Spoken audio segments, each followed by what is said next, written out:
好，尊敬嘅主禮嘉賓梁智鴻醫生、陸志聰醫生、汪國成教授、蔣秀珠女士、陳家傑先生、馮志傑博士、李百英先生、文燕瓊醫師、文錦麗女士、李志剛醫生、林淑儀醫生、黃錦雄博士、陳仲賢醫生同埋溫玉珍女士同埋各位得獎者，大家好。每年嘅大獎咧，其實我本人好期待，好興奮。其實尋晚我唔係好瞓得好覺，因為每一年去到大獎之前咧，我都好期待，好期待。因為見到好多醫護界嘅新知舊語可以共聚一堂，咁而我都好榮幸今年主禮嘉賓梁醫生啦都過嚟支持。咁其實我記得我哋喺協會成立嘅 ceremony 咧，阿梁醫生都過嚟支持我哋，係啦。咁仲有陸醫生啦，已經係第二次支持我哋個大獎，咁非常非常之難得，佢哋都好忙好多嘢做，都過嚟支持啦。咁我哋今次就醫護之選大獎，其實已經係第六個年頭。咁今年活動嘅反應咧，其實係非常非常熱烈。報名者咧係今年係最多嘅。咁反映到咧，其實大健康產品嘅係好重視個品牌管理同埋發展嘅。係啦，咁呢個亦都係我哋個協會成立大獎嘅初心。咁喺我哋汪國成教授啦，喺我哋帶領住協會啦，咁其實都俾咗好多寶貴嘅意見嘅。例如喺成立之初咧，好多人問我哋啦，點解協會叫醫療健康推廣協會嘅咧？又唔叫醫療協會，亦都唔叫護理協會咧？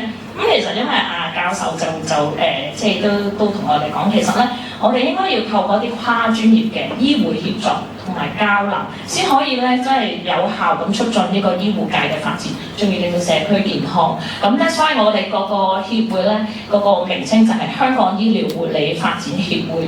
咁我哋嘅成員同埋 committee 咧，亦都橫跨一啲唔同嘅醫療護理嘅行業。咁所以大家就濟一堂喺度啦。係啦，咁大健康企業咧更加係肩負起咧推動社區健康嘅使命啦，利用自身嘅優勢同埋資源嘅投入，同支持社區一齊去支持社區嘅健康嘅工作。咁協會過往亦都好開心咧，能夠同唔同嘅企業啦、NGO 啦等等嘅支持，當然亦都有包括今日在座嘅有啲嘅得獎嘅品牌啦。咁我哋先預備咗條短片，同大家一齊分享一下。有請工作人員。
其實我哋今日咧喺在座嘅各位獲獎者咧，殊不簡單，因為大獎嘅要求咧係非常之嚴格嘅。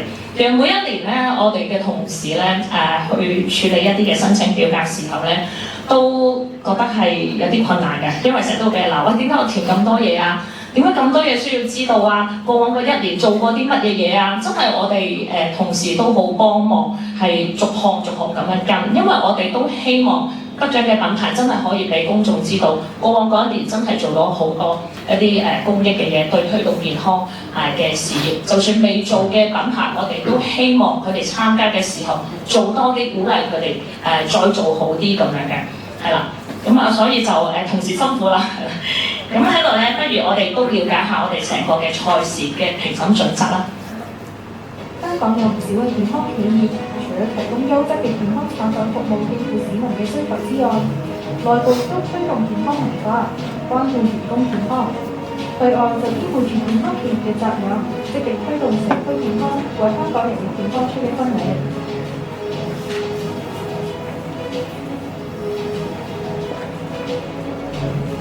結果就品牌各項表現評分，包括產品或服務質素、品牌策略、實驗室測試結果報告、管理等，推動社區健康成就，例如舉辦健康講座或捐贈健康產品於有需要人士等。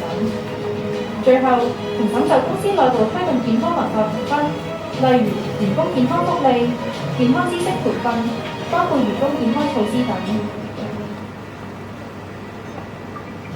好，所以大家咧在座各位嘅得獎者，可以話係實至名歸，喺度大家俾啲掌聲。我喺度咧衷心祝賀各個得獎品牌。今日開獎典禮只係一個好嘅開始，協會希望往後可以獲得在座得獎品牌繼續支持，大家日後多啲協作同埋交流，一齊為推動健康而努力。